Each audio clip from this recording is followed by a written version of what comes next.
ومن سيئات أعمالنا من يهده الله فلا مضل له ومن يضلل فلا هادي له أشهد أن لا إله إلا الله وحده لا شريك له وأشهد أن محمدا عبده ورسوله اللهم صل وسلم على محمد وعلى آله وصحبه أجمعين يا أيها الذين آمنوا اتقوا الله حق تقاته ولا تموتن إلا وأنتم مسلمون يا أيها الناس اتقوا ربكم الذي خلقكم من نفس واحدة وخلق منها زوجها وبث منهما رجالا كثيرا ونساء واتقوا الله الذي تساءلون به والأرحام إن الله كان عليكم رقيبا يا أيها الذين آمنوا اتقوا الله وقولوا قولا سديدا يصلح لكم أعمالكم ويغفر لكم ذنوبكم ومن يطع الله ورسوله فقد فاز فوزا عظيما فإن أصدق الحديث كتاب الله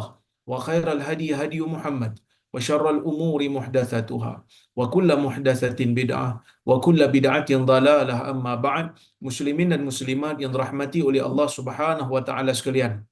Alhamdulillah, pada malam ini kita dapat berhimpun sekali lagi bersama-sama dalam kuliah anjuran Nur Islam Academy untuk kita sambung balik kuliah kita membaca kitab Nihayatul Alam yang ditulis oleh Syekh Al-Arifi yang bermaksud pengakhiran bagi alam ini.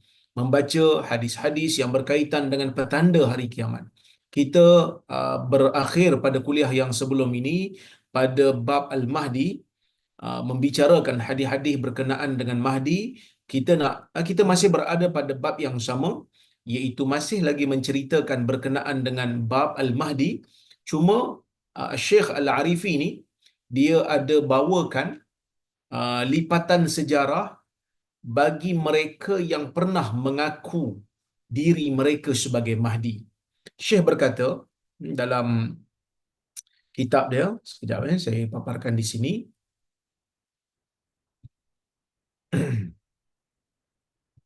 Syekh berkata,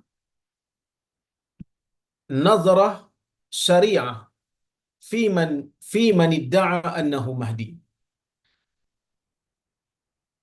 Satu pandangan ringkas, pandangan ringkas bagi mereka yang mendakwa dirinya adalah Mahdi. Dia kata inda ta'ammul fi tarikh, inda ta'ammuli fi tarikh wa tatabu'il usur wa mururil muslimin bihalat min al-ikhtilafi wa zulm wa intisharil jur min al-wulati ghairihim wa najidu annahu ظهر رجال زعموا أنهم المهدي واعتقد الناس فيهم ذلك ومن هؤلاء. Dia kata apabila kita memerhatikan sejarah, kita memerhatikan sejarah yang pernah berlaku, wa tatabu'il usur, apabila zaman berganti zaman, dan apabila manusia ataupun kaum orang-orang Islam ni, kaum muslimin ni melalui keadaan-keadaan yang terpaksa mereka tempuh perbezaan pandangan, kezaliman, dan juga begitu tersebarnya kezaliman daripada pemerintah terhadap orang lain, yakni terhadap rakyat mereka. Dan kita dapati di sana munculnya beberapa individu, munculnya beberapa lelaki mendakwa diri mereka adalah Mahdi. Dan manusia pun, sebahagian manusia ada yang percaya dakwaan mereka itu. Dan di antara mereka yang mengaku Mahdi ni, iaitu Ar-Rafidah yaz'amu, wa min haula'i Ar-Rafidah yaz'amuna anna lahum mahdiyan yantadhirunah wa huwa akhiru a'immatihim al-ithnai ashar wasmuhu indahum Muhammad ibn al-Hasan al-Askari wa huwa indahum min walad al-Husain bin Ali la min walad al-Hasan bin Ali radhiyallahu anhum jami'a. Golongan yang pertama yang mengaku Mahdi ni ialah golongan Rafidah. Siapakah dia golongan Rafidah? Golongan Rafidah ini ialah golongan yang mendakwa mereka ni mempunyai Mahdi yang tersendiri. Golongan Rafidah ialah golongan Syiah Imam 12. Kadang-kadang kita panggil mereka ni Rafidah. Kadang-kadang kita panggil mereka ni Syiah Imam 12. Juga mereka suka dikenali dengan Syiah Ja'fariyah kerana kononnya mereka ini pengikut kepada Ja'far. Ja'far As-Sadiq yang merupakan keturunan Ali bin Abi Talib. Itu dakwaan mereka lah. Ya. Tetapi Ja'far As-Sadiq ni tokoh besar juga di sisi Ahli Sunnah wal Jamaah, faqih. Cuma dia tu bukanlah Syiah. Syiah dakwa mereka adalah pengikut Ja'far Sadiq. Ya. Baik. Golongan Rafidah ni kata Syekh, yaz'amuna anna lahum mahdiyya yantaziruna. Mereka mendakwa mereka mempunyai mahdi. Mereka tak mengaku diri mereka mahdi, tapi mereka mendakwa mereka mempunyai seorang mahdi yantaziruna yang mereka tunggu-tunggu. Sebab tu kadang-kadang bila kita baca kitab ke, kita dengar ceramah ke, kadang-kadang ada orang sebut Mahdi Muntazar. Mahdi Muntazar. Imam Mahdi yang ditunggu-tunggu. Bila sebut Mahdi Muntazar ni, maksudnya istilah yang biasa digunakan oleh Syiah. Ahli Sunnah jarang guna perkataan Mahdi Muntazar. Kita Mahdi je. Kerana kita tak tunggu Mahdi. Kita buat kerja macam biasa. Kalau Mahdi tu muncul, dengan izin Allah dia muncul, kita bai'ah dia. Kita taat pada dia. Tapi kita taklah menunggu-nunggu. Kita buatlah kerja macam biasa. Tapi golongan Syiah ni, Rafidah ni ataupun Rawafid ni, mereka menunggu Mahdi mereka.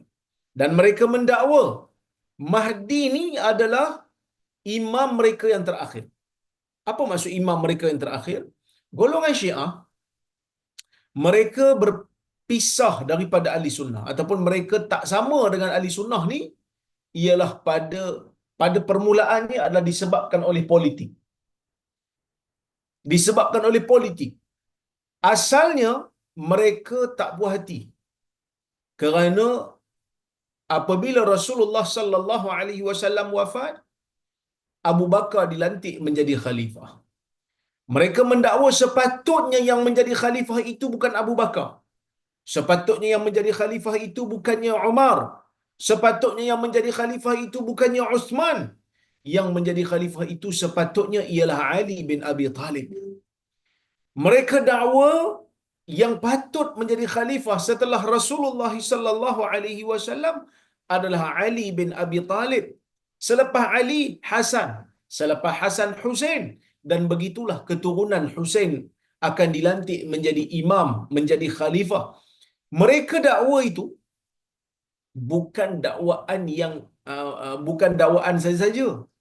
Mereka mengatakan Ali sepatutnya menjadi khalifah bukan dengan cadangan daripada mereka, bukan dengan dakwaan kosong daripada mereka menurut dakwaan mereka, tetapi ia adalah perintah daripada Allah Azza wa Jalla. Tengok, dia dakwa Ali menjadi khalifah setelah Rasulullah sallallahu alaihi wasallam dengan arahan Allah, dengan lantikan daripada Allah.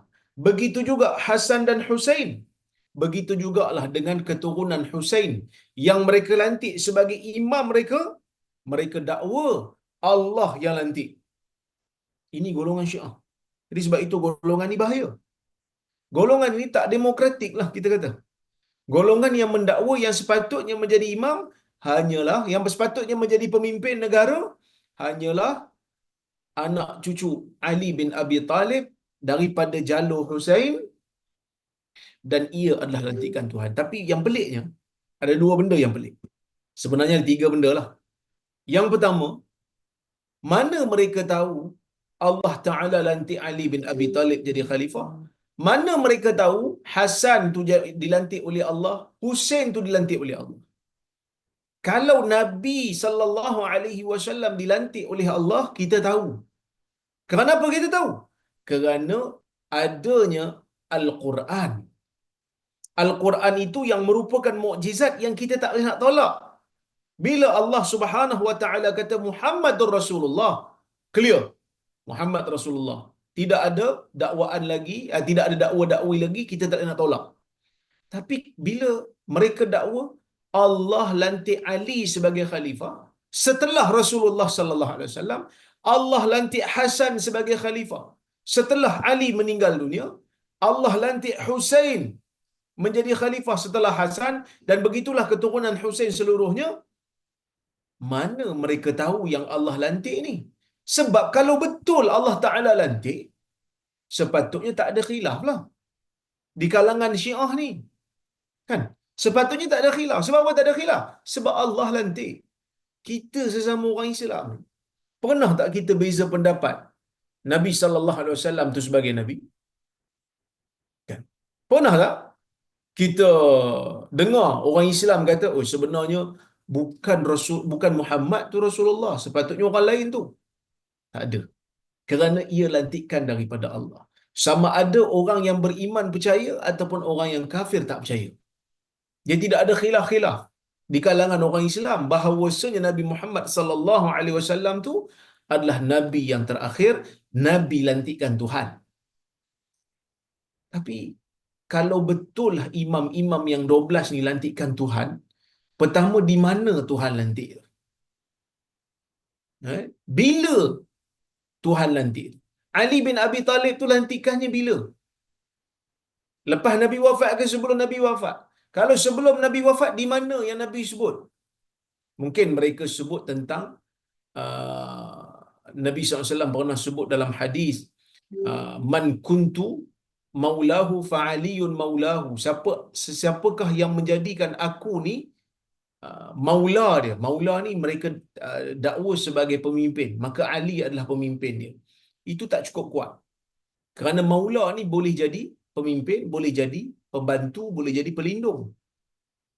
Kerana Allah Ta'ala pun ni'mal maula wa ni'mal nasir. Allah Ta'ala tu maula juga. Tapi bukanlah imam, bukan pemimpin politik, kerana Allah Ta'ala tak perlu kepada politik. Allah Ta'ala memiliki segala-galanya dalam alam ni. Tak kuat. Jadi mereka mendakwa dengan dakwaan yang kosong, kononnya Allah yang lantik imam-imam yang 12 ni. Tapi sebahagian daripada mereka mendakwa kononnya mushaf yang ada pada kita ni, Quran yang ada pada kita ni sebenarnya Quran yang tak lengkap. Quran yang ada pada kita ni, ini ada dalam kitab-kitab Syiah kan? Quran yang ada pada kita ni hanya sepertiga daripada Quran yang sebenar. Quran yang sebenar sebenarnya ada pada Ali bin Abi Talib, yang menurut riwayat mereka dalam kitab-kitab hadis mereka, yang mana kitab hadis mereka ni tak sama macam kitab hadis kita. Mereka tak pakai Imam Bukhari, mereka tak pakai hadis-hadis Sahih Muslim, kerana menurut mereka semua jalur-jalur yang datang hadis ni, jalur-jalur hadis yang datang melalui jalan sahabat adalah riwayat yang tidak boleh dipakai. Kerana menurut mereka sahabat-sahabat ni kebanyakan mereka telah murtad apabila merampas kuasa daripada Ali bin Abi Talib, menyerahkannya kepada Abu Bakar, kepada Umar dan kepada Uthman. Mereka mendakwa hanya beberapa orang sahaja yang tidak murtad, iaitu yang menjadi rakan dan kawan-kawan Ali bin Abi Talib. Ini dakwaan Syiah. Jadi mereka mendakwa Quran kita ni cuma ada sepertiga je yang kekal. Kerana menurut mereka Ali pernah bawa mushaf yang tebal tu, bertemu dengan khalifah pada ketika itu tapi tak diterima. Jadi Ali bawa balik lah. Simpan. Ali kata kamu tak akan jumpa dah mushaf ni nanti. So mushaf tu dipanggil mushaf Fatimah, yang akan dibawa oleh Imam Mahdi di akhir zaman nanti. Itu peliknya dakwah Syiah. Itu pertama. Kepelikan yang pertama. Saya sebut ada tiga benda. Yang pertama, bila yang mereka tahu Allah Ta'ala nanti ni? Kan? Jadi mereka dakwalah dalam Quran tu sebenarnya ada. Tapi Quran yang ada pada kita ni hanya sepertiga. Yang lain-lain tu Allah Ta'ala namakan secara spesifik. Tapi ada pada Imam Mahdi. Kan kepelik tu. Kalau betul Allah Ta'ala lantik dan ia ada dalam Quran, kenapa disimpan-simpan? Kenapa tak dijelaskan kepada orang? Kenapa tak didedahkan kepada orang ramai? Supaya orang tahu ini satu kewajipan agama. Tapi ini semua adalah satu dakwaan yang tidak ada buktinya. Dakwaan kosong semata-mata. Kononnya Quran ni, yang ada pada kita ni hanya sepertiga daripada Quran ni. Sebenarnya ini adalah satu fitnah yang nyata lah. Ini adalah satu pembohongan yang nyata. Itu yang pertama. Yang keduanya, Hasan bin Ali radhiyallahu anhu, sahabat Nabi SAW, kita sayang dia. Dan kita tahu Hasan sememangnya pernah dilantik menjadi khalifah oleh rakyat pada ketika itu, tetapi sepakat ulama sejarah, sama ada daripada sumber ahli sunnah ke, daripada sumber syiah ke, mereka mendakwa benar Hasan bin Ali telah pun meletakkan jawatan. Meletakkan jawatan khalifah untuk diserahkan kepada Muawiyah. Tahun itu dipanggil sebagai Amul Jamaah, tahun penyatuan, tahun perpaduan, kerana Hasan sudi meletakkan jawatannya dan menyerahkan kekhalifahan itu kepada Muawiyah, sehingga tak berlaku lagi pertembungan di antara Hasan dan Muawiyah. Tak berlaku lagi pertembungan di antara Alawiyin dan juga Umayyin. Dan ia dinukil dalam kitab-kitab Syiah juga. Jadi kalau ia lantikan daripada Tuhan, kalau khilafah ni lantikan daripada Tuhan, macam mana Hasan boleh letak jawatan? Dia macam lantikan Nabi. Tuan-tuan pernah tengok Nabi ni, mana-mana Nabi pernah letak jawatan? Pernah tengok? Tuan-tuan, kita tak pernah tengok pun. Mana Nabi letak jawatan? Yang ada Nabi letak jawatan ni Nabi Melayu je. Yang tu mengarut. Yang tu kufur. Itu dakwaan yang bohong. Tapi Nabi-Nabi yang benar sepanjang sejarah tak pernah lagi letak jawatan. Kan? Kalau betul ia lantikan Tuhan, Hasan tidak akan meletakkan jawatannya. Dan yang ketiga, kepelikan yang ketiga lah, bila dikatakan mereka ini percaya tentang 12 imam yang menjadi khalifah dengan lantikan Tuhan. Yang peliknya, kalau kita pandang kepada sejarah, mereka dakwa 12 imam ni bermula daripada Ali bin Abi Talib sehinggalah ke akhir, iaitu Muhammad bin Al-Hasan Al-Askari. Mereka mendakwa ini adalah 12 imam. Tapi bila kita tengok dalam sejarah, bila kita tengok dalam lipatan sejarah, mereka ni tak jadi khalifah pun, melainkan Hasan ajalah. Ali betul lah khalifah. Hasan jadi khalifah sementara sebelum meletakkan jawatannya. Tapi keturunan-keturunan daripada mereka ni tak jadi pun. Tak jadi khalifah pun dalam sejarah. Sebenarnya Ali itu pun tak jadi khalifah menurut acuan Syiah. Kerana kalau menurut acuan Syiah, Ali menjadi khalifah setelah daripada Nabi Muhammad sallallahu alaihi wasallam. Tapi dalam sejarah kita ataupun sejarah yang diperakui bersama, ijma' di kalangan ulama ataupun ahli-ahli tarikh, ijma' di kalangan ahli-ahli sejarah, mereka mengatakan Ali bin Abi Talib menjadi khalifah setelah daripada Uthman wafat. Setelah daripada Uthman dibunuh. Yang mana Syiah kata Allah melantik Ali menjadi khalifah lepas Rasulullah sallallahu alaihi wasallam. Maksudnya bagaimana Allah lantik satu orang untuk menjadi khalifah tapi dia tak jadi khalifah pun. Allah lantik 12 imam ni untuk menjadi khalifah setelah daripada Rasulullah, tapi mereka tak jadi pun. Melainkan Ali itu pada zaman terkemudian. Dan kalau betul Ali itu dilantik menjadi khalifah dengan arahan Allah, kenapa Ali ni beri bai'ah Abu Bakar? Kenapa Ali setuju Abu Bakar menjadi khalifah dia? Adakah Ali begitu pengecut sehingga tak berani menyebut kebenaran? Sebut je lah, ya Abu Bakar, sebenarnya aku ni lantik jadi khalifah lepas Nabi ni, Allah Ta'ala yang lantik aku. Kan? Kenapa Ali tak sebut? Akhirnya mereka tidak ada jawapan.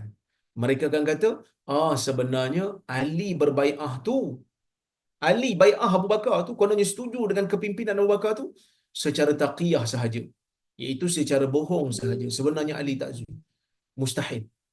Seorang yang gagah, yang perkasa, yang hebat, yang berani seperti Ali bin Abi Talib boleh bermuka-muka tidak menyatakan kebenaran, sedangkan pada golongan Rafidah ni, Ali itu adalah orang yang maksum. Mereka kata 12 imam mereka ni maksum. Maksum daripada golongan yang dipelihara oleh Allah Subhanahu wa taala. Jadi ini dakwaan golongan Syiah. Jadi Imam Mahdi yang ke-12 ni, Imam Mahdi yang ke-12 ni, bukan Imam Mahdi yang ke-12. Imam yang ke-12 ni mereka anggap ialah Imam Mahdi. So siapa 12 orang ni? Apa ni? Ali bin Abi Talib, ya. Hasan bin Ali, Husain bin Ali, Ali Zainal Abidin, Muhammad Al-Baqir, Ja'far As-Sadiq, Musa Al-Kadhib, Ali Ar-Ridha, Ali Al-Hadi, Al-Hasan Al-Askari. Ha, ya. Okey. Itu di antara kepercayaan mereka lah, dan mereka percaya imam yang terakhir yang ke-12 tu, imam yang ke-12 tu ialah Muhammad bin Al-Hasan Al-Askari, yang mereka percaya dia ni dah pun lahir dah. Mereka dah lahir dah. Tapi mereka dia semua imam ni dah ada lah, tapi yang ke-12 tu, imam yang ke-12 tu sebagai Imam Mahdi sebenarnya. Dia dah lahir dah. Cuma dia masuk dalam gua di Samira. Dia masuk dalam gua di Samira dan dia akan keluar sebagai Imam Mahdi. Dia akan keluar sebagai Imam Mahdi. Okey. So mereka percaya 12 lah. Ali bin Abi Talib, Al-Hasan bin Ali, Husain bin Ali, Ali Zainal Abidin, Muhammad Al-Baqir, Ja'far As-Sadiq, Musa Al-Kadhim, Ali Ar-Ridha, Muhammad Al-Jawad, Ali Abdul Hadi, Al-Hasan Al-Askari dan juga Muhammad bin Al-Hasan Al-Askari. So ada 12 orang kat situ lah. Ada 12 orang kat situ. Ini semua sebenarnya adalah tokoh-tokoh besar ni sebenarnya. Mereka saja menempel aja lah. Okey. Baik. Mereka dakwa Muhammad bin Al-Hasan Al-Askari itu masuk dalam gua dan akan keluar sebagai Mahdi. Dan mereka dakwa juga Muhammad bin Hasan ni walaupun dia masuk dalam gua tapi dia tahu semua benda yang berlaku. Tak ke pelik?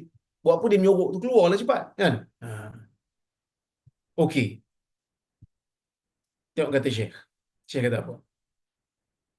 Wa ya'taqidun. Golongan Rafidah ni mereka percaya annahu dakhala sirdab Samira منذ أكثر من 1000 سنة عام سنة 260 من الهجرة. Mereka percaya yang Muhammad bin Al-Hasan Al-Askari ni masuk dalam gua di Samira semenjak 1000 tahun yang lalu, iaitu pada tahun 260 Hijrah. Daripada tahun 260 Hijrah sampai sekarang 1400 lebih ni, tak keluar-keluar lagi ni. Kan dah 1000 lebih tahun dah ni, tak keluar-keluar. Lamma dakhala, ketika mana dia masuk ke dalam gua tu, mereka ini kepercayaan golongan Syiah lah, tuan-tuan jangan percaya pula kan. Ketika mana mereka masuk dalam ketika mana dia masuk dalam gua tu, umruhu 5 sanawat. Umur dia baru 5 tahun. Wa huwa ya'ishu fi hadha sirdab منذ ذلك الحين. Dia hidup dalam sirdab tu, dia hidup dalam gua tu bermula daripada saat itulah, umur 5 tahun tu. Wa saufa yakhruj fi akhir zaman. Mereka percaya dia akan keluar di akhir zaman. Wa ya'taqiduna annahu hadirun fil amsar, dan mereka percaya juga dia ni memang wujud setiap zaman, dia kata. Ya'lam ahwalan nas, dia tahu keadaan-keadaan manusia, lakinnahu ghaib 'anil absar fala yura. Dia tu tak nampak, tak boleh dilihat. Sebab tu kata Syekh, wa kalamuhum hadha humqun lam yaqum alaihi dalil wala burhan wala aql wala nazar. Kata-kata mereka ni, kepercayaan mereka ni adalah satu kebodohan, yang mana tidak ada dalil, tidak ada bukti, akal pun tak boleh percaya, ijtihad pun tak ada, tak boleh percaya. Mana boleh kita fikir macam tu, kan? Tapi kalau kita tengok golongan Syiah ni, tuan-tuan, ada sebahagian daripada mereka yang mengaku dapat berinteraksi dengan Mahdi. Siap diletakkan suara Mahdi itu dalam TV lagi. Kononnya mereka berurusan dengan Mahdi, meminta nasihat daripada Mahdi, dan orang ramai pun percaya. Orang ramai pun percaya. Huwa mukhalif li sunnatillahi fil bashar. Kepercayaan seperti ini bercanggah dengan sunnatullah pada manusia. Kenapa? Kerana hidup lama sangat ni. Kalau betul dia hidup lama, pastinya ada dalil yang jelas. Seperti mana Allah Subhanahu wa taala memberikan dalil yang jelas kepada Nabi Isa tentang Nabi Isa alaihi salam kepada kita. Nabi sallallahu alaihi wasallam pun bercerita tentang Nabi Isa yang akan muncul di akhir zaman. Umurnya panjang, betul. Adalah dalil yang membuktikan kerana benda ni besar. Kalau betul Imam Mahdi ni memang dah muncul, akan keluar di akhir zaman, tapi sekarang ni dia gaib dan dia tahu keadaan manusia, mana dalil yang jelas? Tak ada dalil yang jelas beritahu. Bahkan tuan-tuan, golongan Syiah ni percaya benda yang dahsyat iaitu tidak ada daun yang gugur pun di atas muka bumi ni melainkan di bawah pengetahuan imam-imam mereka. Tengok. Dah macam Tuhan pula mereka ni. Diberikan keistimewaan kepada imam-imam ni. Seolah-olah mengetahui semua benda, mengetahui benda gaib. Tapi sebenarnya kepercayaan Syiah ni, ya, semuanya tidak berbukti. Tapi yang menariknya, ada persamaan juga dengan sebahagian tarikat ni. Tarikat-tarikat ni ada juga yang percaya dia menjadi wali dengan lantikan Tuhan, dia menjadi pemimpin tarikat ni dengan lantikan Tuhan. Tuan-tuan baca rujukan-rujukan tarikat ni, duk ada lebih kurang sama je. Sebab tu bahaya ni tarikat-tarikat ni. Saya tak kata semua, tapi kena check balik. Takut-takut ada persamaan, ya. Fa'anbiya'ullahi wa rasuluhu alladhina hum afdalul khalq indallah tawaffahumullahu fakaifa yatawaffallahu anbiya'ahu wa rasulahu wa yubqi mahdi rafidah hayyan mundu alfa sanatin kama za'amu. Dia kata nabi-nabi Allah dan rasul-rasul Allah ni, yang mana mereka ini sebaik-baik manusia, sebaik-baik makhluk, Allah Ta'ala matikan mereka, iaitu nabi-nabi ni. Bagaimana Allah mematikan, mewafatkan nabi-nabi dan rasul-rasul, tiba-tiba Allah Ta'ala kekalkan Mahdi ni selama beribu tahun, seperti mana dakwaan golongan Syiah. Ini satu kepelikan lah, ya, satu kepelikan. Kemudian kata Syekh, summa madda'i li ghaibatihi wa ikhtifaihi tiwala hadhihi al-muddah wa huwa hayy. Kena fikir jugalah, dah beribu tahun ni duduk dalam gua tu buat apa? Duk menyorok tu buat apa? Ni umat Islam dekat Palestin ni kena macam-macam ni. Pergi menyorok tu buat apa kalau dia betul-betul pemimpin umat? Keluarlah. Lima dalam yakhruj, kenapa dia tak keluar? Wa ya'muru bil ma'ruf wa yanha 'anil munkar. Buatlah kerja amar ma'ruf nahi munkar. Wa waqi'ul ummah al-yawm ahwaj ma yakunu lahu. Keadaan manusia sekarang ni sangat-sangat memerlukan untuk dia keluar. Maka sebab itu kata Ibn Kathir, qala Ibn Kathir rahimahullah mutahaddithan 'anil Mahdi Muhammad bin Abdullah Al-Warid dzikruhu fil ahadith. Sebab itu Ibn Kathir ketika bercerita tentang Mahdi yang namanya Muhammad bin Abdullah yang datang dalam hadis, dia kata apa? Wa yakunu dhuhuruhu min biladil masyriq. Mahdi yang sebenar yang disebut dalam hadis, dia akan muncul di timur. Timur mana tak dispesifikkan lah, tapi daripada timur. Ya, itu Mahdi ahli sunnah lah. La min sirdabi samira. Ibn Kathir dah sebut dah. Ibn Kathir ni ulama kurun ke-7 tu. Kurun ke-8, sorry. Kurun ke-8 tu. Tahun 700 lebih tu. Dia dah sebut dah. Maksudnya Syiah ni zaman tu memang dah ada dah. Ulama ahli sunnah lawak dah. Kritik lah. Dia akan muncul daripada timur, bukan daripada gua di Samira tu. Kama yaz'amuhu jahalatu rafidah. Seperti mana yang dia tak muncul daripada gua seperti mana yang didakwa oleh golongan jahil daripada Rafidah. Kononnya dia itu maujudun fihi al-an. Kononnya dia tu wujud sekarang ini. Zaman Ibn Katsir pun mereka dah dakwa dah Mahdi itu wujud. Wa hum yantaziruna khurujahu fi akhir zaman. Mereka menunggu kehadirannya. Mereka tunggu dia keluar daripada gua tu di akhir zaman. Fa inna hadha naw'un minal hadayan. Kata Ibn Katsir, ini adalah salah satu daripada hadayan, kalam yang tidak ada maknanya. Wa qistun kabirun minal khidlani syadid minasyaitan. Ini merupakan satu, orang kata apa? Satu kekecewaan daripada syaitan terhadap manusia. Patutnya manusia tak ada yang fikir macam ni. Kenapa? Izla dalila ala dhalik wala burhan. Kerana tak ada dalil daripada Quran, daripada sunnah. Tidak ada burhan, tak ada bukti. La min kitabin, wala min sunnatin, wala ma'qulin sahihin, wala istihsan. Benda yang logik pun tak boleh fikir. Ni, Samirah ni, gua Sirdap yang ada kat Samirah ni, inilah bentuk dia ni. Yang saya tunjuk ni. Tuan-tuan boleh nampak kot arrow saya ni kan. Ni. Inilah kononnya. Dan sehingga sekarang, golongan Syiah di Iraq tu, duk ambil,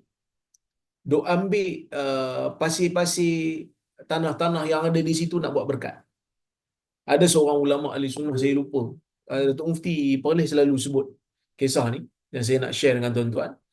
Uh, ada seorang pengkaji lah, dia mengkaji hadis-hadis akhir zaman ni. Dia pergilah ke sana nak tengok. Jadi kat situ adalah seorang penjaga yang menjaga pintu tu, supaya orang datang nak ambil tanah berkat, ambil pada dia lah. Jadi ulama ni dia ahli sunnah. Yang menjaga tu tak tahulah dia kepercayaan apa kan, tapi yang datang ambil berkat daripada tanah-tanah tu golongan Syiah lah. Jadi dia pun tanyalah pada guard tu, betul ke Mahdi ada kat dalam? Dia kata tak ada. Kalau dia keluar pun aku katuk dia, suruh dia masuk balik. Kenapa? Sebab bila orang percaya dia ada kat dalam tu, walaupun sebenarnya tak betul, orang tunggulah dia depan tu, orang ambil lah berkat daripada tanah tu. Bila dia dah keluar nanti, tempat tu tak ada orang nak lagi lawat dah. Jadi tu dia kata kalau dia keluar pun, aku katuk balik, dia bagi dia masuk balik. Sebab apa? Sebab bila orang datang ambil tanah berkat kat dia, ambil tanah kat dia yang kononnya berkat tu, orang bayar kat dia, bagi sumbangan kat dia, so dia dapat keuntungan daripada tu kan, dia dapat keuntungan. Jadi sebab itu, ini semua adalah satu kebodohan, satu kepercayaan karut, tetapi dipercayai oleh golongan Syiah pada hari ini, ya. Okey, kita pergi kepada yang kedua. Yang kedua, idda'a Abdullah bin Sabah anna Ali bin Abi Talib huwa al-Mahdi al-muntazar wa za'ama annahu sayaudu ila dunya.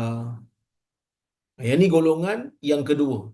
Kalau tadi Rafidah kata Muhammad bin Hasan al-Askari akan jadi Mahdi selepas dia menyorok dalam gua di Samirah. Ni golongan yang kedua, Abdullah bin Sabah. Abdullah bin Sabah ni, tuan-tuan, dia ni adalah pengasas kepada mazhab Syiah. Dialah mula.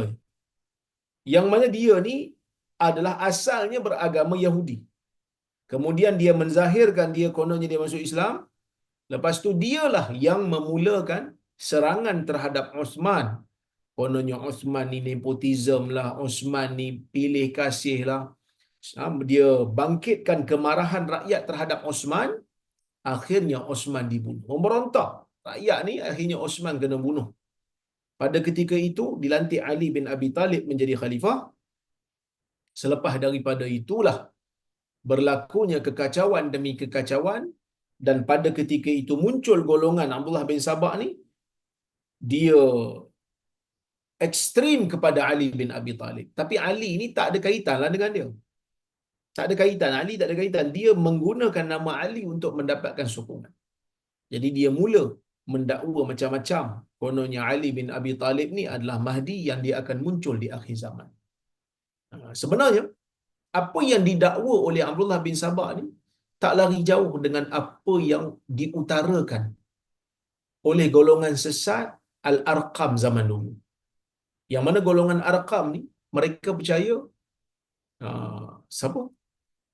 Syekh Muhammad bin Abdullah As-Suhaimi, yang pengasas tarikat Muhammadiyah, aurat Muhammadiyah tu, yang menerima aurat Muhammadiyah tu, dia kata dia adalah Mahdi yang dia akan muncul di akhir zaman. Tu dia duduk kata tu, golongan Arkam duduk kata Abu Ya ni tak mati, dia gaib, bersama dengan Mahdi akan muncul di akhir zaman. Semua benda-benda ni sebenarnya adalah ulangan, stereotip, benda yang berulang, yang telah diucapkan oleh orang sebelum ni. Mereka hanya copy paste sahaja. Jadi Abdullah bin Sabah ni sebenarnya dialah yang bertanggungjawab sehingga Osman dibunuh, dan dialah mula mendakwa itu dan ini kononnya Ali yang sepatutnya menjadi khalifah, bukannya Abu Bakar, bukannya Umar. Jadi orang ramai ekstrim dengan dia, lalu dia mengasaskan ajaran Syiah.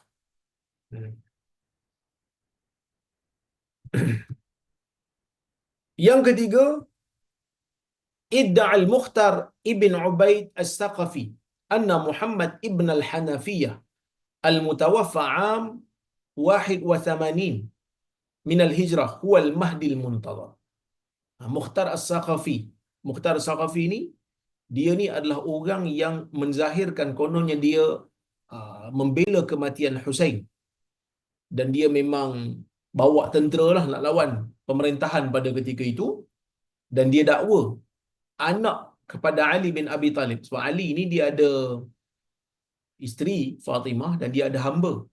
Hamba dia tu, ya, nama Khawlah, daripada Bani Hanifah, daripada keturunan Bani Hanifah. Jadi Ali dengan hamba ini ada anak nama Muhammad bin Hanafiyah. Patutnya Muhammad bin Ali lah. Tapi oleh kerana dia ni anak daripada hamba Ali, jadi dia di apa? Disandarkan kepada ibu dia Muhammad bin Al-Hanafiyah. So Mukhtar ni dia mendakwa Muhammad bin Hanafiyah ni adalah Mahdi. Tapi pelik lah sebab bukan nama Muhammad bin Abdullah, dia Muhammad bin Ali kan. Okey. Kemudian yang keempat ialah satu puak firqah Kaisaniyah. Firqah Kaisaniyah, dia juga mendakwa Muhammad bin Al-Hanafiyah, anak Ali bin Abi Talib tu juga adalah Mahdi. Ya. Ni juga salah satu daripada aliran Syiah yang dia percaya Muhammad bin Hanafiyah, anak Ali bin Abi Talib tu sebagai Mahdi, dan dia kata apa? Bi annahu muhitun bil ulumi kullih. Dia mengetahui semua ilmu.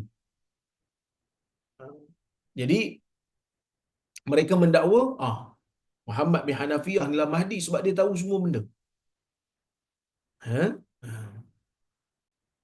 Okey.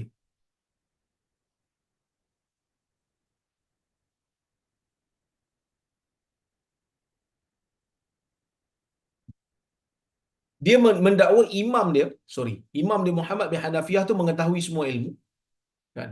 Jadi dia mereka mendakwa, mereka tak dakwa Muhammad bin Hanafiyah, maafkan saya, mereka mendakwa Abdullah bin Muawiyah bin Ja'far bin Abdullah bin Muawiyah bin Abdullah bin Ja'far bin Abi Talib. Itulah Mahdi. Bukan daripada jalur Ali lah, ni jalur Ja'far, adik-beradik dengan Ali bin Abi Talib. Lain pula. Dialah Mahdi. Sebab tu saya kata tadi, Syiah ni mendakwa imam-imam ni lantikan Tuhan. Ini macam mana? Abdullah bin Sabah mengatakan Ali sebagai Mahdi, akan kembali di akhir zaman sebagai Mahdi. Rafidah kata Muhammad bin Hasan Askari. Puak Kaisaniyah kata tak, Abdullah bin Muawiyah daripada jalur Ja'far pula, bukan datang daripada keturunan Ali bin Abi Talib. Tak ke pelik? Kalau betul lantikan Tuhan, takkan jadi pelik sampai macam ni, kan? Takkanlah perbezaan pandangan tu sangat ketara, kan? Kemudian yang kelima, orang yang mendakwa Mahdi, Muhammad bin Abdullah bin Al-Hasan bin Ali bin Abi Talib. Dia punya kunyah Zun Nafsi Zakiyah, yang meninggal pada tahun 145 Hijrah. Dia ni orang saleh, banyak puasa, banyak melakukan qiyamul lail, dan pada zaman dia manusia terfitnah, terpedaya kononnya dia adalah Mahdi. Sebab nama dia pun Muhammad bin Abdullah. Dia juga keturunan Ali bin Abi Talib. Dia ni ada pengikut yang besar. Dia cuba untuk membetulkan keadaan pada zaman dia, melakukan amar ma'ruf dan nahi mungkar. Pada ketika itulah pemimpin kerajaan Abbasiyah lawan dia. Ya. Jadi pada ketika itu dia berjayalah dikalahkan. Jadi orang dakwa dia Mahdi. Sebab apa? Sebab dia melawan kezaliman. Tapi benar ke dia Mahdi? Tak benar lah. Walaupun ada orang dakwa dia Mahdi, tapi tak benar. Sebab apa tak benar? Sebab kalau dia betul-betul Mahdi, Dajjal dah keluar lah. Tapi tak dapat. Ya? Walaupun dia ni orang saleh, walaupun dia orang baik. Dan ada lagi orang yang mendakwa Mahdi. Sebenarnya sepanjang sejarah ni ramai lagi. Kita tengok. Yang mendakwa Mahdi juga. Wa mimman idda'a al-Mahdiyah. Dan di antara orang yang mendakwa diri dia Mahdi juga, Ubaidullah bin Maimun Al-Qaddah, yang meninggal pada 325 Hijrah. Datuk dia Yahudi. dia merupakan pemimpin puak Karamitah. Siapa Karamitah ni? Syiah juga. Golongan Syiah. Yang mana golongan Karamitah ni, Syiah Karamitah ni, mereka membunuh orang-orang Islam begitu ramai pada hari Tarwiyah. Dan mereka mencuri Hajar Aswad pada tahun 317 Hijrah. Dan mereka ini sangat dahsyat, sangat zalim.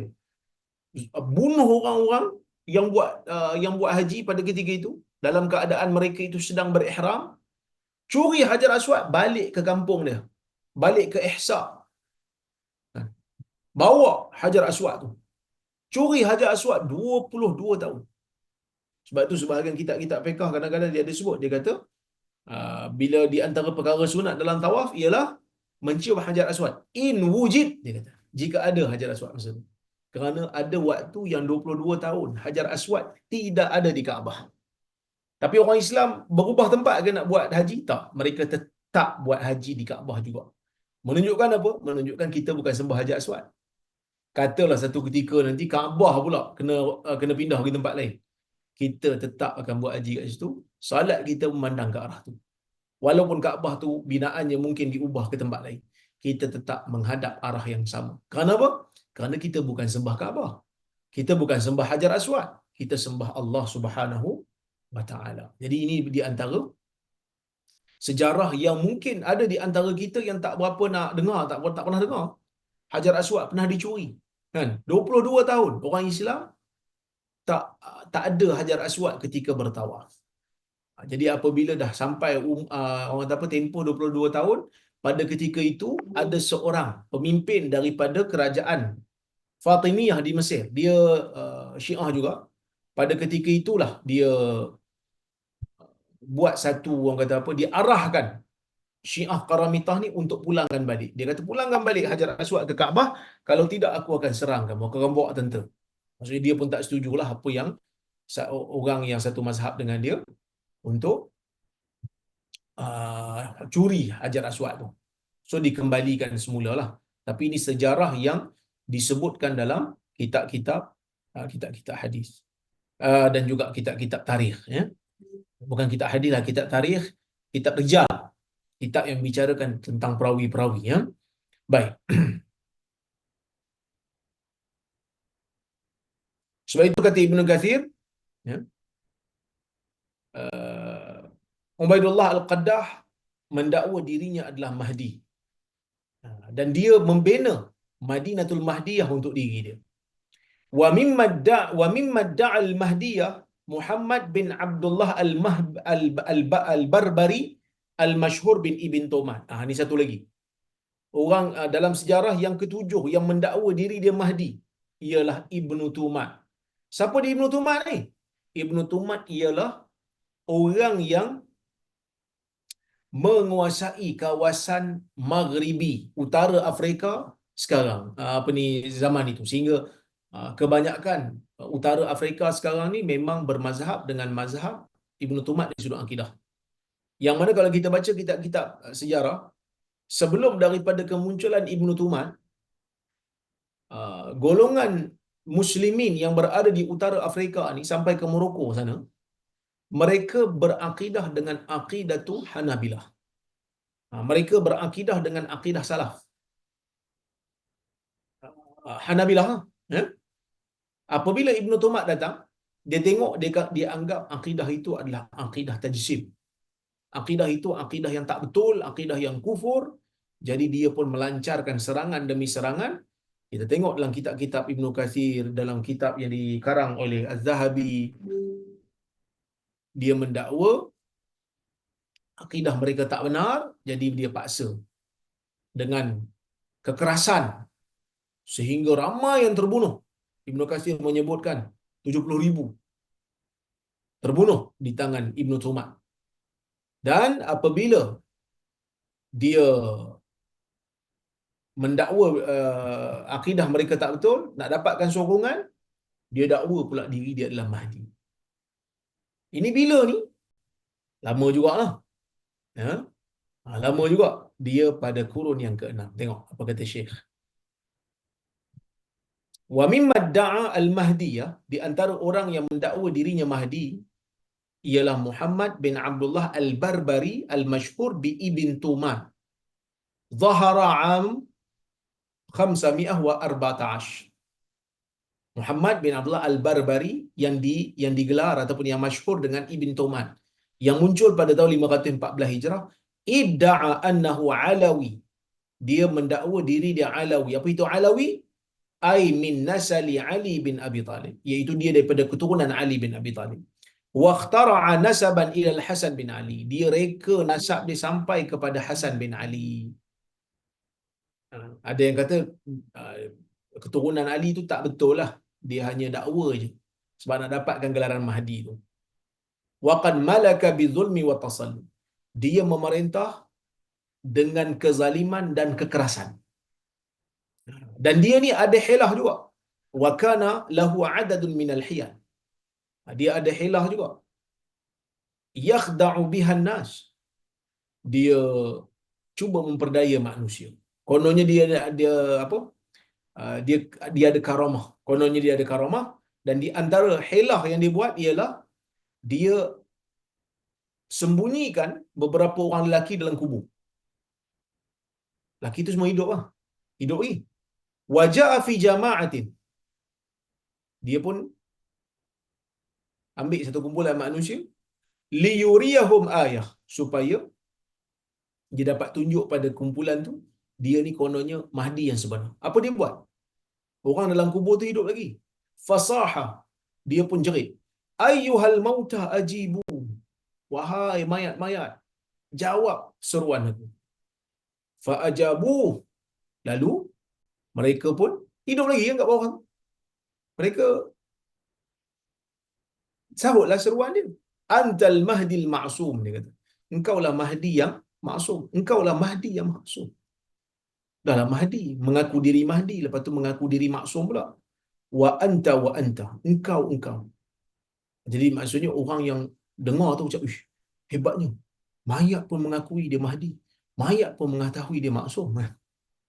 Summa innahu khafa min tisharil hirah fa khasafa fawqahumul qubura famatu. Tapi dia buat keluar ke orang yang dalam kubur tu? Tak. Dia takut nanti hilah dia terbongkar, dia timbus tanah di atas mereka dan akhirnya matilah. Hmm. Ini bin Tomat yang orang kata apa, duk bising-bising sekarang ni lah. Sebab kitab dia tu dia diterjemahkan dalam bahasa Melayu. Sebahagian daripada tok-tok guru mengajar kitab dia. Sebab apa? Sebab dia tokoh Asy'ariyah. Kan? Jadi salah ke Asy'ariyah? Asy'ariyah ni satu aliran daripada ahli sunnah. Tapi Ibn Tomat ni bermasalah. Kenapa nak diajar buku Ibn Tomat tu?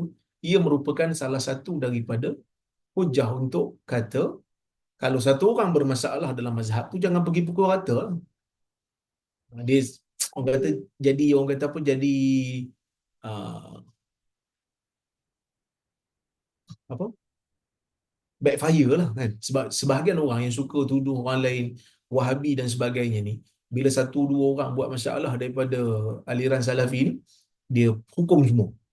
Jadi kalau nak hukum semua ni, Bin Tomat ni, Asy'ari ni, kitab dia diajar, dia terjemah. Ada pula yang menulis dalam akhbar tentang ketokohan Ibn Tumat. Kan? Tapi ada yang kata, oh sebenarnya Ibn Tumat ni dia bukan perangi Salafi, dia bukan perangi golongan Hanabilah. Dia perangi Asy'ariyah juga. Kalau dia perangi Asy'ariyah pun teruk jugalah dia. Satu mazhab pun boleh bunuh. Kalau dia memerangi Salafi dengan dakwaan mereka itu adalah Mujassimah, kerana menurut dia Mujassimah ni orang yang menjisimkan Allah. Orang yang mengatakan Allah bersifat dengan sifat makhluk. Dia kafir tu, sebab tu dia perangi. Bahayalah. Kan? Bahayalah tu. Ada ekstrim lah kat situ. Jadi saya nak buktikan apa? Nak buktikan ekstremism dan terorisme tidak ada kaitan pun dengan kepercayaan Salafi ataupun Asy'ari. Sebenarnya dia adalah pilihan ataupun kecenderungan individu. Dia adalah kecenderungan individu. Ada orang belajar, kadang belajar benda betul, tiba-tiba jadi ekstrim. Belajar benda betul lah, belajar mazhab Syafi'i. Tapi jadi ekstrim. Pasal apa? Bukan sebab mazhab Syafi'i tak betul. Dia lah tak betul. Mazhab Syafi'i itu betul. Begitulah. So kita jangan suka buat pukalism. Itu pukalism suka memukalkan. Satu dua orang bermasalah daripada aliran tu, terus kita hukum semua. Kecuali kalau memang aliran itu berkepercayaan begitu. Ha, Kalau betul lah dia percaya begitu. Kan? Jadi Ibn Tomat ni memang buku dia ajar buat daurah, ditalaqikan, diterjemahkan. Jadi pelik lah kita pun. Dan dia ni memang bermasalah. Kenapa diangkat-angkat? Ha. Okey. Kemudian yang berikutnya, orang yang ke-8 yang pernah mengaku diri dia Mahdi ialah Muhammad Ahmad bin Abdullah As-Sudani. Meninggal pada 1885 Hijrah. Masih, iaitu pada tahun 1302 Hijrah. Lama dulu, apa ni, 200 tahun dulu lah. Ya. Dia ni orang Sudan, dan dia memang terkenal sebagai seorang yang zuhud, dan dia mengaku dia Mahdi pada ketika umur dia 38 tahun. Okey, jadi pada ketika itu ramailah pemimpin-pemimpin, masyayikh-masyayikh yang percaya. Dan dia mendakwa siapa yang syak pada kemahdiannya, maka dia telah kafir terhadap Allah dan Rasulnya. Banyaklah dakwaan-dakwaan dia. Tapi dia ni ada jugalah sumbangan, iaitu dia lawan golongan Inggeris di Sudan. Ya, tapi mendakwa dirinya Mahdi tu kita tak boleh terimalah, kerana ia adalah satu benda yang tak benar. Dan yang ke-9 ialah yang terakhirlah, orang yang mendakwa dirinya Mahdi ialah Muhammad bin Abdullah Al-Qahtani, yang mana dia ni muncul di Arab Saudi.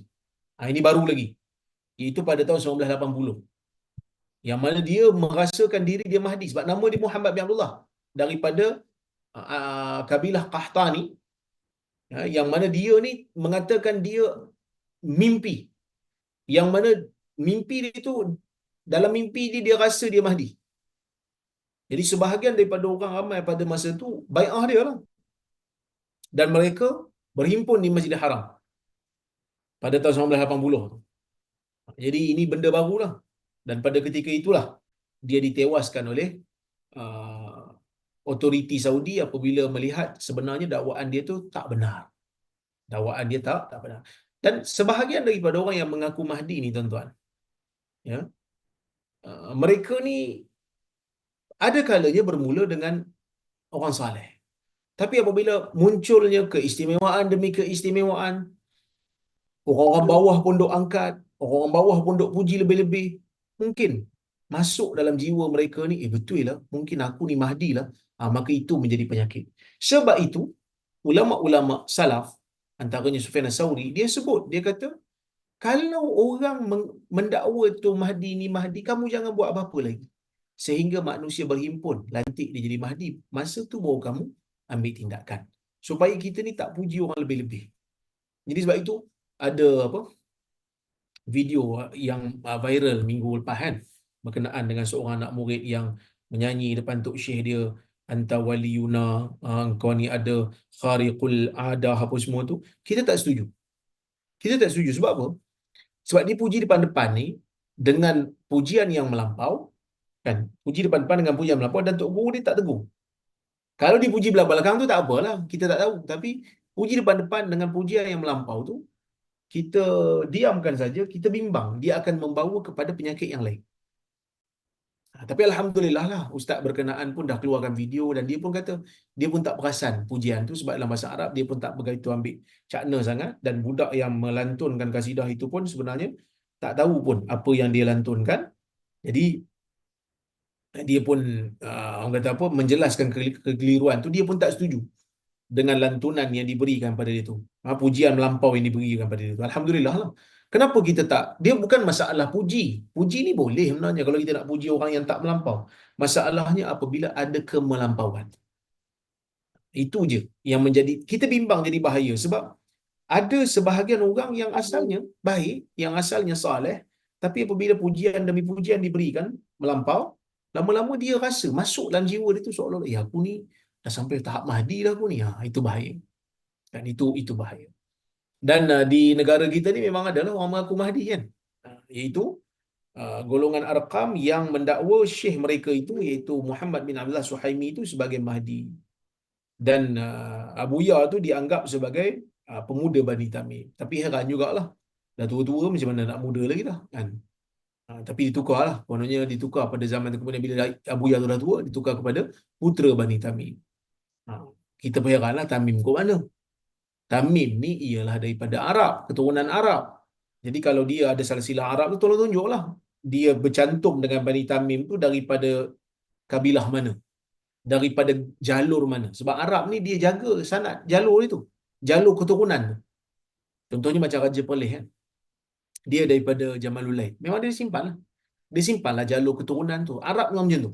Yang tak simpan ni kita je Melayu. Kan? Kita tahu mungkin 2-3 di atas kita. Tapi Arab tak. Arab memang dia simpan. Kerana mereka menganggap itu sebagai satu khazanah yang perlu dipelihara. Semua kalau orang ada yang mendakwa benda yang tak betul, ada yang cuba mendakwa daripada keluarga mereka secara bohong, mereka boleh semak. Kau ni datang dari mana? Keturunan kau yang mana? Bapak kau siapa? Datuk kau siapa? Dia akan cek. Dia akan cek dan dia akan buat semak lah. Kalau bohong, memang akan dapat dikenal pasti. Itu Arab lah. Ya? Jadi kalau betul lah dia tu pemuda ataupun putera Bani Tamim, skibidi-bidi yang bukan bohong punya, tolong bagi tahu nasab dia. Tolong bagi tahu nasab dia. Nasab dia daripada mana? Baik. Wallahu taala a'lam bissawab. Mudah-mudahan ada manfaat apa yang saya sampaikan pada malam ini insya-Allah. Jadi saya tengok kalau ada soalan.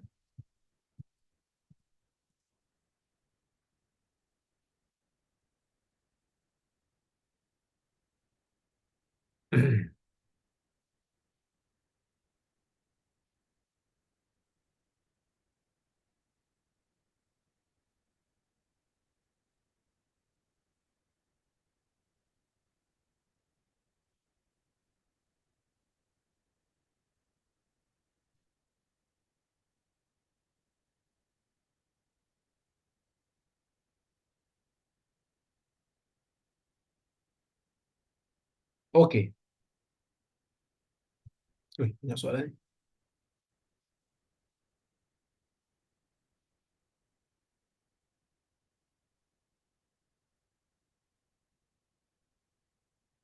Assalamualaikum Dr. Waalaikumsalam. Saya ingin pendapat doktor. Saya mempunyai 4 orang anak perempuan. Apakah perjalanan pembelajaran yang paling ideal buat mereka di zaman fitnah ini? Adakah boleh untuk saya menghantar mereka ke luar negara? Bagaimana pula jika minat dirasat Islamiah? Mohon cadangkan. Jazakumullahu khairan. Wa antum fazakumullahu khair. Memang zaman ni merupakan zaman yang mencabar. Zaman di mana handphone itu boleh digunakan untuk akses kepada macam-macam. Kadang-kadang kita kurung anak kita dalam bilik pun, dia masih ada handphone yang boleh berurusan dengan dunia luar walaupun dia berada dalam bilik. Jadi saya nak cakap pun susah juga kerana saya pun ada anak perempuan yang saya pun berdoa kepada Allah Subhanahu Wa Taala agar Allah Subhanahu Wa Taala memberikan saya kekuatan dalam mendidik mereka. Tapi berikan mereka pengajian akidah yang benar. Yang pentingnya adalah akidah yang sahih, yang mereka tahu apabila mereka buat dosa, Allah Ta'ala nampak mereka walaupun di mana pun mereka berada. Berikan mereka tentang pengajian yang berkaitan dengan fiqh yang mereka perlukan, yang mana mereka menjaga solat mereka, mereka menjaga aurat mereka, mereka menjaga pertuturan mereka dan pergaulan mereka. Jaga pergaulan, jaga semua benda yang apa ni orang kata menjaga maruah seorang wanita, dan jaga akhlak mereka. Berikan pendidikan akhlak supaya mereka terjaga akhlak mereka. Saya nak cakap lebih-lebih pun, saya pun masih lagi dalam proses mendidik anak perempuan. Sebab itu dalam hadis Nabi SAW memberikan kelebihan kepada orang yang mempunyai anak perempuan. Moga Allah Subhanahu Wa Taala beri syurga kerana menjaga anak perempuan ni, mendidik anak perempuan ni begitu sukar, terutamanya di zaman ini.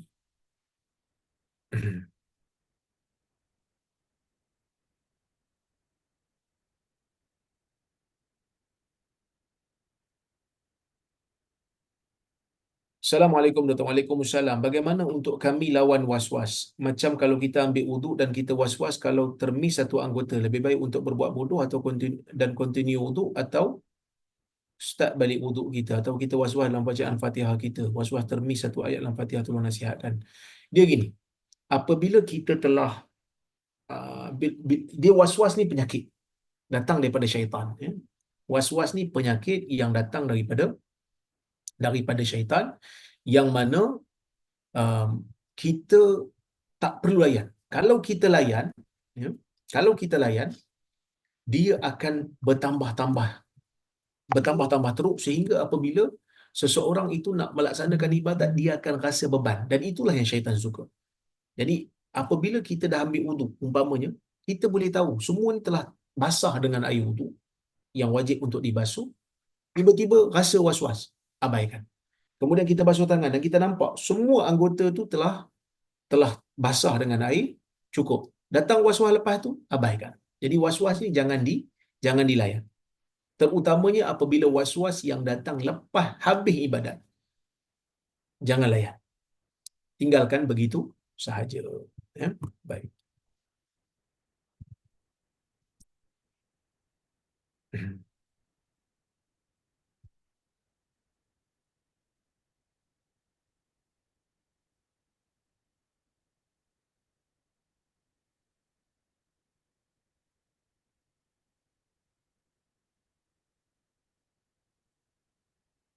Okey. Assalamualaikum Doktor. Waalaikumsalam. Benarkah tiada dalil sahih menyatakan salat duha amalan pembuka rezeki? Dia ada satu riwayat yang boleh difahami dengan solat duha ni sebagai pencukup kepada keperluan. Allah Ta'ala akan cukupkan. Itu hadis riwayat Imam Abu Daud, daripada Sunan Abu Daud, Nabi SAW mengatakan, Allah Azza wa Jalla berfirman, qala Allah Azza wa Jalla, ya bena Adam, la ta'jiz an arba'i raka'at. Min awalin nahar akfika akhirah. Atau kama qala. Itu Allah Ta'ala kata, wahai anak Adam, kau jangan rasa lemah daripada melakukan 4 rakaat di awal waktu siang. Aku akan mencukupkan keperluanmu di akhirnya. Nah, hadis ni ada yang nilai hasan, ada yang nilai sahih. Cuma para ulama berbeza pendapat. Ada yang kata ini merupakan solat subuh. Ini merupakan solat subuh dan qabliyah subuh. Ada yang kata ini solat subuh dan qabliyah subuh. Jadi kalau buat dua qabliyah subuh dan solat subuh, Allah Ta'ala akan cukupkan rezeki. Ya, ada yang kata tak, ini adalah solat duha. Ini adalah solat duha. Tapi kok mana pun, kok mana pun, kita laksanakan solat ni bukan kerana nakkan rezeki tu semata-mata, tapi kita solat tu kerana nak mendapat keredaan Allah Subhanahu wa taala.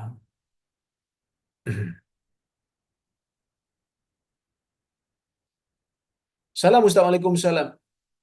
Waalaikumsalam. Sekarang Dok Belega mengatakan Muhammad Qasim dari Pakistan adalah Mahdi sebab dia dakwa mimpi jumpa Allah sampai beratus kali dan mimpi jumpa Nabi pun beratus kali. Ada ustaz pun terima. Betul ke Ustaz? Pertama sekali, mimpi ni tak jadi hujah lah. Kalau betul dia Mahdi, kita tunggu sampai dia dilantik ya. Ni dia pun tak dilantik lagi, orang pun tak percaya cakap dia lagi kan. Mimpi beratus kali jumpa Tuhan, beratus kali jumpa Nabi, kita kata betul ke tu Nabi yang dijumpa tu kan? Kan? Lepas tu satu lagi, banyak benar tidurnya pun. Banyak kali mimpi. Kita nak mimpi sekali pun susah kok kan? Allahuakbar.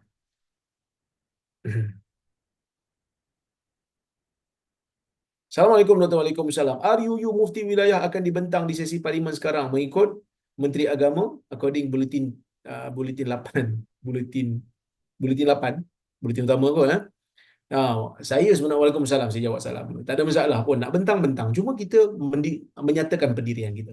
Pendirian kita tak wajar untuk dihadkan. Kenapa you nak hadkan? Ahli sunnah ni ada ahli hadis, Asy'ariyah, Maturidiyah. Kenapa you nak buang ahli hadis ni? Kenapa you tak mau ahli hadis ni untuk menjadi mufti? Kenapa? Nak secure tempat untuk kawan-kawan kita saja? Aliran kita saja? Nak zalimi orang lain yang layak untuk jadi mufti daripada aliran ahli hadis tak mau? Kenapa? Itu je persoalan ni. Setiap daripada tindakan kita ada motif. Apa motifnya? Itu je kita nak tanya. Mereka bukan ahli sunnah sehingga tak layak untuk jadi mufti. Mereka sesat sehingga tak layak untuk jadi mufti. Jadi benda ni menimbulkan perpecahan. Benda ni menimbulkan perbalahan. Jadi saya setuju dengan cadangan sebahagian pihak yang mengatakan biar mufti wilayah dengan mufti perlis, menteri agama duduk sekali Depan ahli-ahli parlimen, kalau boleh buat secara live. Biar mereka berdialog. Ahli-ahli parlimen nak undi ni, biar ahli parlimen faham. Sebab ahli parlimen yang bagi tahu kita ni, Asy'ariyah Maturidiyah tu apa? Sebab kita tak tahu apa yang berlaku di parlimen secara spesifik, secara detail, kita tak tahu. Tapi bila rang undang-undang tu masuk di atas meja ahli parlimen snap gambar bagi kat kami. Dia tanya pula Asy'ariyah Maturidiyah ni apa pula? Dia pun tak tahu. Pergi tanya orang kampung, tahu ke Asy'ariyah Maturidiyah tu apa dia? Okey. Assalamualaikum warahmatullahi wabarakatuh. Waalaikumsalam. Ada beberapa soalan. Agama tu memandaikan dan sepatutnya akan selari dengan akal. Tetapi sejauh mana kita boleh gunakan akal dalam hal urusan agama agar tidak keterlaluan? Pertama, benar, agama tidak mencanggahi akal. Agama tidak menyanggahi akal. Agama mungkin bawa benda yang akal hairan, akal pelik, tapi yang bercanggah tak ada. Akal tak bawa benda, agama tak bawa benda yang bercanggah dengan akal. Cuma secara mudahnya saya nak sebut, pertama, apabila kita uh, nak membuktikan kebenaran Al-Quran dan Sunnah, yang ni gunakan. Tapi apabila kita dah percaya Quran dan Sunnah tu memang daripada Allah, apa saja yang ada dalam Quran, apa saja ada dalam Sunnah, kita kena percaya dan beriman dengannya. Dan apabila nak memahami arahan, gunakan akal. Tetapi benda yang ghaib, tentang Allah, zat Allah, sifat Allah, syurga dan neraka, yang ni bukan untuk kita fikir dengan akal, tetapi untuk kita imani. Ibadat-ibadat yang akal tak mampu nak fikir, untuk kita laksanakan. Tapi ijtihad boleh digunakan akal. Ya. Baik. Kenapa berlaku ketaksuban melampau kepada Sayyidina Ali tapi tidak pada khulafak sahabat salih yang lain? Uh, Ali ni dia ada kelebihan. Pertama, dia sahabat Nabi SAW. Yang kedua, kerana dia sepupu Nabi. Yang ketiga, dia menantu Nabi SAW. Yang mana isterinya adalah anak Nabi. Itu Fatimah. Jadi sebab itu, senang nak dapatkan ketaksuban daripada orang lain. Kenapa Sayyidina Ali tak mengambil tindakan sewajarnya kepada Puan Abdullah bin Sabah seperti tuntutan Sayyidina Fatimah dan Muawiyah? Sebenarnya Ali pernah mengarahkan supaya dicari Abdullah bin Sabah ni, tapi tak dijumpai ataupun tak dapat. Ada riwayat mengatakan Ali memang nak ambil tindakan kepada yang melampau dengan dia ni.